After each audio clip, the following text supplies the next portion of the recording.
The doctor told Lisa, quoting the FBI, Foster's depression must have been acute.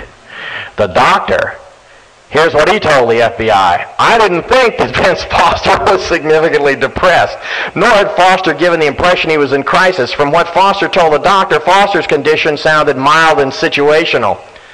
He advised that he did not even ask Foster if he thought about suicide or was having any suicidal ideation because the symptoms that Foster was describing were not severe enough to cause the doctor to think that he might be in that state. Well, did Lisa lie, the FBI lie, or did the doctor lie?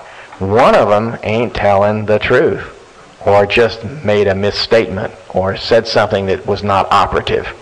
Next one. Okay, this is okay, I get excited about this, I'm sorry.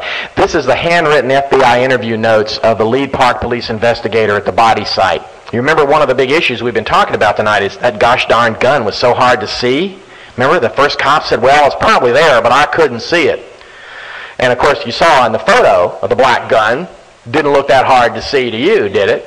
Okay, now, I think what's going on here is the FBI guys are interviewing this Park Police investigator. This is during the Fisk inquiry, and they're telling the investigator, in effect, okay, give us a little help here. You know, help us paper this over, maybe.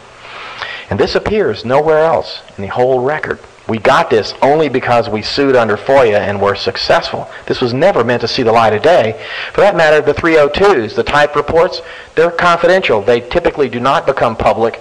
They became public through a bizarre process that I won't describe.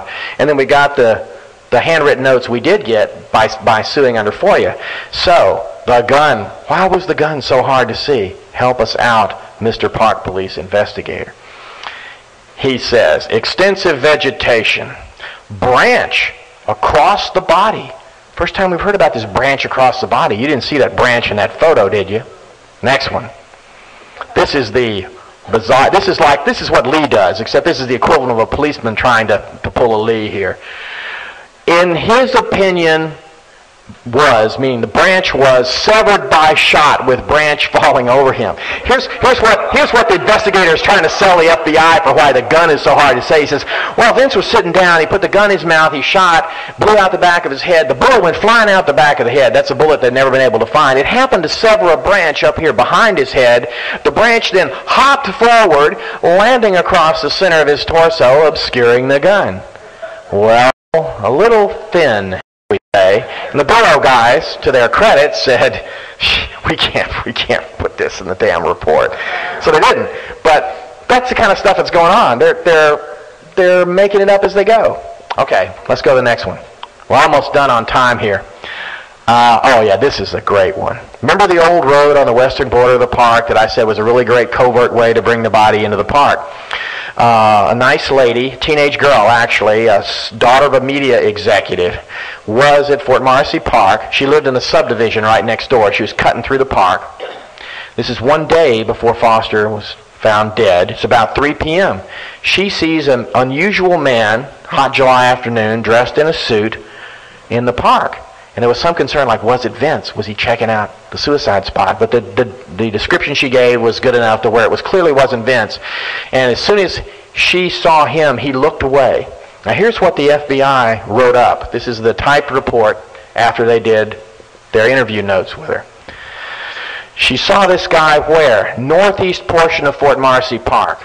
Just so you know, it wasn't a casual typo. They also refer again to the location, northeast section of the park. Almost done. I'll stop after this one. Let's go to the handwritten notes. Location where she saw the guy. Forget northeast portion, sports fans. She saw the guy by the cabin, by the tennis courts, western border of Fort Marcy Park on path. The path refers to the old road. Put the next one up. I'll show you why this is important. Here's where she saw the guy. Here's the old cabin. The tennis courts are down here. She apparently came up and was on the old road here, somewhere in the vicinity of the old cabin. This is the covert road I mentioned. And she saw a guy. I think it's not that much of a stretch to say this guy was there 24 hours before the body hit the park. more or less. He was running a reconnaissance 24 hours ahead to say, hey, this old road is supposed to be covert, this old road is supposed to be empty, this part of the park is supposed to be empty. Now this whole Fort Marcy Park is basically a rectangle that runs northwest, southeast. This is the western, this is what the handwritten notes say. That's the northeastern side of the park. It's a big undefined area because the park runs this direction. They lied. They even lied in the 302s, even though they knew the 302s probably wouldn't become public. They would get used in the investigation. Somebody in the beginning lied. They moved where she saw this person. They moved him from where other evidence indicates possibly the body was brought into the park. Why? Why did they move it? What's the purpose? It wasn't a casual mistake. This has been papered up from the beginning, and what makes this case so fantastic is because of a bunch of administrative screw-ups by Mr. Fisk, a lot of this stuff became public. It's never supposed to see the light of day. Do the next one just in case. I think I'm done. Just real quick. This is the handwritten interview notes here talking about what one of the investigators saw, and the bottom line point is the type notes say the body was lying approximately 15 to 20 feet in front of the second cannon, quote unquote, in the center of a sloped path. If you read this up here, this is the equivalent part of the handwritten. There's no mention of a second cannon. There's no mention of the path.